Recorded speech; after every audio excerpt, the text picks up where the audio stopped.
But the 1930s, at the same time that you get those images, the 1930s is kind of the great age of Ozarkers entertaining America in many ways, or the hillbilly caricatures in American popular culture.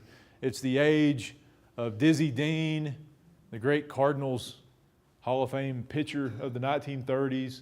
It's the era of the radio show Lum and Abner.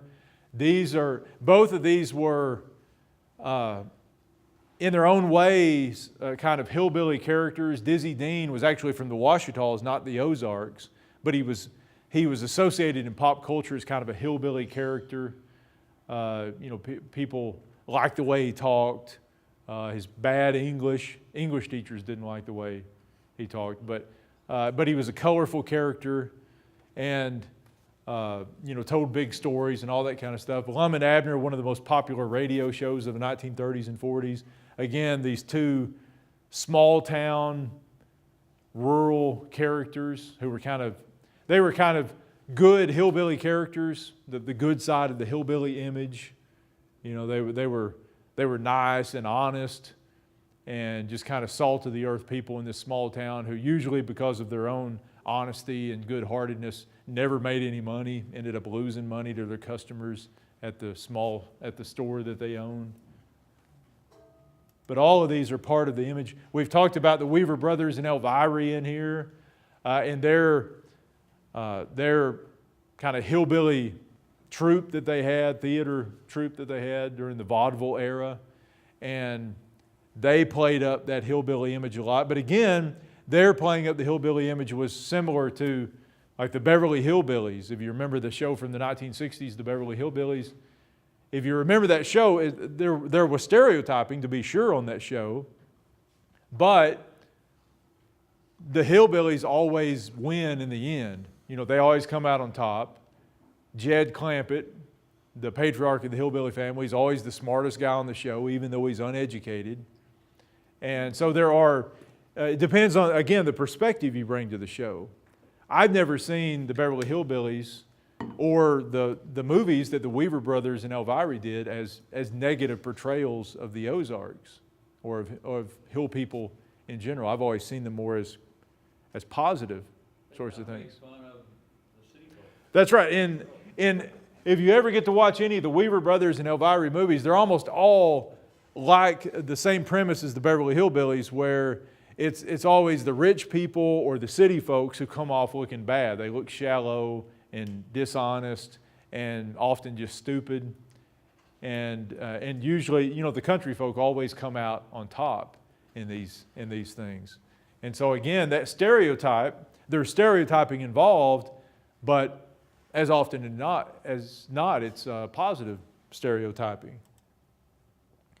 That age, the Depression era and into the 1940s, had all kinds of, it really became, the 1930s is the heyday of hillbilly movies and hillbilly plays and all that kind of stuff. Why do you think that would be? Why would the 1930s of all decades be the People wanted to escape. That's part of it. We got the Depression, looking for an escape from the Depression. And then the war. You got the war coming on in the early 40s. And that's a big part of it too, as we'll see with the Ma and Pa Kettle, technology increasing and all that stuff. And if you look at it, in the 1930s, this greatest depression that the country ever had, and I think part of it too was that people saw in the hillbilly a survivor, someone who seemed kind of like a cockroach, someone that you just couldn't kill off. And there's something redeemable about that kind of character in bad economic times. These are people who know how to live on very little. They haven't been spoiled by all the modern conveniences that the rest of us have, and there's something interesting about that. We weren't very sophisticated back then. And we weren't very sophisticated. Right, yeah. Well, in pop culture, we weren't very sophisticated at all. Now, I mean, you look at literature and symphonies and stuff like that, it's a different story. The sophistication is there, but it hadn't seeped into our pop culture the way it has today, where even many of our TV shows seem very sophisticated to us, and movies and stuff like that, in a way that they didn't, back in those days. Everything did seem simpler, but that probably goes for any generation. Everything always seems simpler in the previous generation. Even today, now the 90s all of a sudden seem like a simpler, happier time, don't they? Pre-2001, the good old days. And it's strange that you would think about things that way, but sometimes we do. Made in the Ozarks, supposedly one of the worst stage plays ever, but it toured the country and was just full of these hillbilly stereotypes and